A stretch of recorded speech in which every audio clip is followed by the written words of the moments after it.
මේ තියෙන්නේ මේ KFC chicken bucket එකක්. ඊයේ ඔෆර් එකක් තිබුණා අපේ ඔෆිස් එකේ ළමයිට ගෙනල්ලා කාලා තියෙනවා මේක මේ මට chicken නෑ bucket එක ඉතුරු වෙලා තියෙනවා. කොහොමද මේ අද වීඩියෝ එක මේ KFC chicken ගැනවත් මේ වීඩියෝ එකට ඒගොල්ලෝ ස්පොන්සර් කරලාවත් එහෙම මොකක්වත් එකක් නෙමෙයි. මේක 2020 රිවිෂන් ආරම්භ වීඩියෝ එක තමයි thumbnail එක මාරු වෙලා පැටලලා මොකක්වත් නෙමෙයි.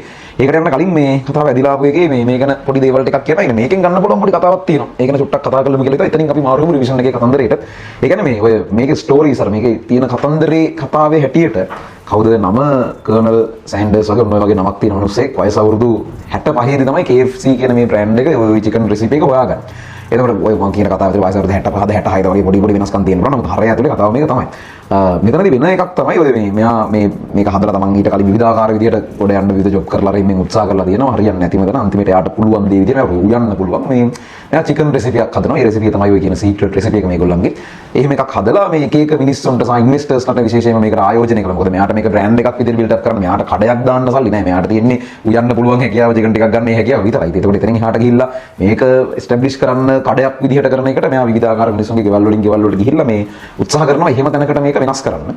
එයාගේ කතාව ඇතුලේ කියන දේ තමයි 1009 වතාවක් මෙයා එහෙම පිච් කරලා තියනවලු විවිධ මිනිස්සු ගාවට ගිහිල්ලා 1009 වතාවක් ප්‍රතික්ෂේප වුණාට පස්සේ 1010 වෙනි වතාවේ එක කෙනෙක් කැමති වෙලා තියෙනවා මේක අපි කරමු කියලා. ඒ 1010 වෙනි වතාවේ උත්සාහය තමයි මේ අපි අද වෙනකොට දකින ඒ KFC කියන මම හිතන ලෝකේ මානව ඉතිහාසයේ තිබිලා තියෙන ලොකුම ෆුඩ් චේන් එකක්. ඒ තත්ත්වයට අරගෙන අවිලා තියෙනවා. උදාහරණ කතන්දරේ වෙන්නේ හදිස්සියවත් එක 1009 වෙනි වතාවේ නතර වුණා නම් ඒක ඊළඟ අවස්ථාව එයා තව උත්සාහයක් ගත්තේ නැත්නම් අද මේ මොකුත් නැහැ. ඒත් ඊ අපි ඔෆිස් එකේ කණ්ඩ දෙයක් නැහැ. මොනවා හරි කයි. නමුත් මේ කතාව අර වගේ තමයි. ඉතින් එතකොට මේ ඕක විතරක් නෙමෙයි තව ඕන තරම් ඔය වගේ කතන්දර කියනවා නම් ගේන්න පුළුවන් හැරි පොටර් ලියපු JK රෝලින් මේ පොත් ටික පොත ලියලා 12 දිනක් ගාවට ගිහිල්ලා කියලා දෙනවා මෙන්න මේ පොතක් මම ලියුවා මේක මෙහෙම අර පබ්ලිකේෂන් එකකින් පබ්ලිෂ් කරන්න යම් ආරම්භක මුදලක් ඕනේ ඒක හොයාගන්න 12 දිනක් රිජෙක්ට් කරලා තියෙනවා 13 වෙනියා තමයි ඒක අප්‍රූව් කරලා තියෙන්නේ හරි අපි මේක කරමු කියලා. හදිස්සියවත් 13 වෙනි වතාවේ මිනිස්සු උත්සාහ කරේ නැත්නම් අද හැරි පොටර් නැහැ හැරි පොටර් නැති මානව ශිෂ්ටාචාරයක් පොඩ්ඩක් හිතන්න. සානික් පැත්තට වෝල්ට් ඩිස්නි වර්ල්ඩ් ඔය ඩිස්නි කියන ඒ කාටුන් කැරක්ටර්ස් ටික සහ ඒකත් එක්ක දැන් මේ වෙනකොට ඉතින් බොහොම ලොකු මට්ටමකට ව්‍යාප්ත වෙලා තියෙනවා.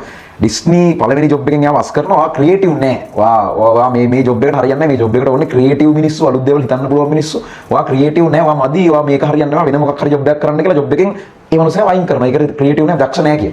එතකොට මේ අද ඩිස්නි බලන්න. එතකොට අතනදී ඒ ක්‍රියේටිව් නෑ කියලා යාට ඇහුණ එක මත යා ඒ ගමන ඉවර කරගත්තා නම් මොකද ඒ ක්‍රියේටිව් නෑ කියන එක යාට කියන්නේ එයාලා යන්න හදන ඉන්ඩස්ට්‍රි එකේ සමහරක් විට උඩම ඉන්න අය. එතකොට මේ එතන ඒක අතෑරිය නම් අද වෙද්දී ඒකත් නෑ. එහෙම බැලුවාම මේ මිනිස්සු දේවල් අතාරින එකයි තව වාරක් උත්සාහ කරන එකයි මාර වෙනස්. අර හැමතිස්සෙම කියන්නේ අර හැමතිස්සෙම ජයග්‍රාහකයෙක් කියන්නේ තව එක සැරයක් උත්සාහ කරපු පරාජිතයෙක්. මිනිහා කතන්දරයක් නෑ. ඔය දිනන මිනිස්සු කෙනෙක් පෙරදිනා තියෙනවා ඕනම පරදින මිනිහෙකුට වඩා වැඩි මාර ගන්න. අර පරාජිත මිනිස්සු සහ ජයග්‍රාහී මිනිස්සු කියලා අපි වර්ග දෙකකට කැඩුවොත් ජයග්‍රාහී මිනිස්සු කියන මිනිස්සු පෙරදිනා තියෙන මාර ගන්න බොහොම වැඩි අර පරාජිත මිනිස්සු පෙරදිලා තියෙන මාර ගන්නට වඩා. හැබැයි එකම දේ මේ මිනිස්සු අර එක තැනකින් නතර වෙන්නේ නැතුව තව එක පාරක් තව එක අවස්ථාවකට උත්සාහ කරන එක.